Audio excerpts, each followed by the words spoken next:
For my MLS, I extracted DNA from 3 groups of strawberries.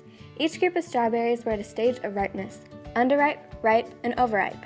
I was to determine which stage of ripeness would extract the greatest quantity of DNA. I predicted that as the strawberries grew riper, more DNA would be extractable because ripe strawberries produce the enzymes cellulase and pectinase, which help break down strawberry cells. In addition, strawberries are octoploid, meaning that there are 8 sets of chromosomes in each cell. This contributes and benefits to the extraction of DNA.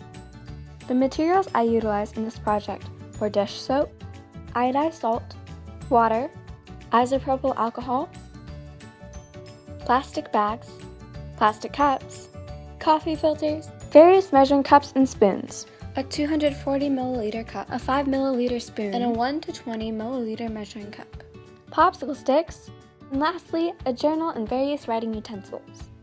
Prior to the extraction, I needed to create DNA extraction fluid, or lysis solution. As I mentioned earlier, strawberries are octoploids, meaning that for each cell, there are 8 sets of chromosomes. DNA is kept inside each strawberry cell. When the extraction fluid comes in contact with strawberry puree, it breaks the cell bags open. Along with nutrients from the cell, DNA is released as well. The materials used to make the extraction fluid were dish soap, salt, water, 240 milliliter measuring cup, a 5 milliliter measuring spoon, and plastic cups. The first thing I did was pour 5 milliliters of salt and add that to the plastic cup. Next, I took 10 milliliters of dish soap and added that to the plastic cup with the salt.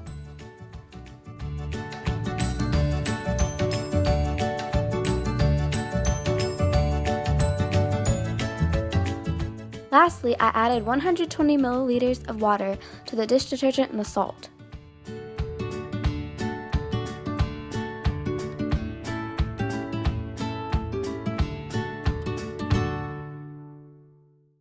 Once I had finished that, I took a popsicle stick and stirred the mixture. Moving on to the part where I extract the DNA, all I did in this step was yank the leaves off the strawberry and placed it in the plastic bag.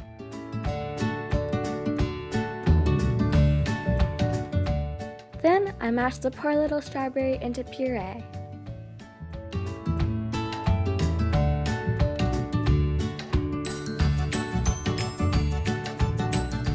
Then I took 10 milliliters of DNA extraction fluid and added that to the strawberry puree.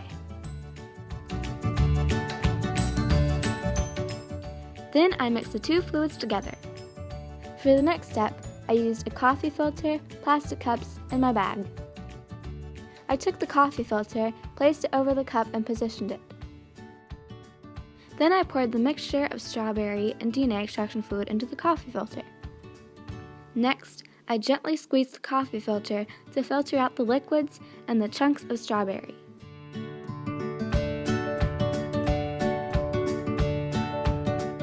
After that, I poured 80 milliliters of alcohol into the liquid I had just filtered.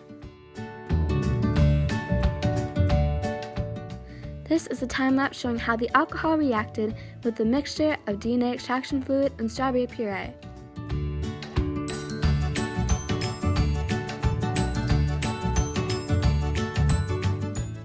Lastly, I took my popsicle stick and scooped up the DNA. Then, I placed the DNA in the milliliter measuring cup and measured the quantity of DNA. This is a more detailed close-up view of DNA. It is quite a sticky substance. I then repeated these trials with ripe, underripe, and overripe strawberries and recorded my data. So how does this work? When a strawberry is squished, its cells break apart.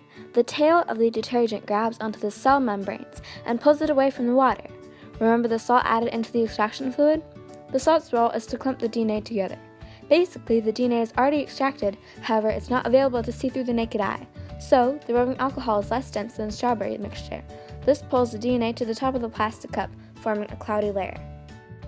These were my results for the underripe, ripe, and overripe strawberries.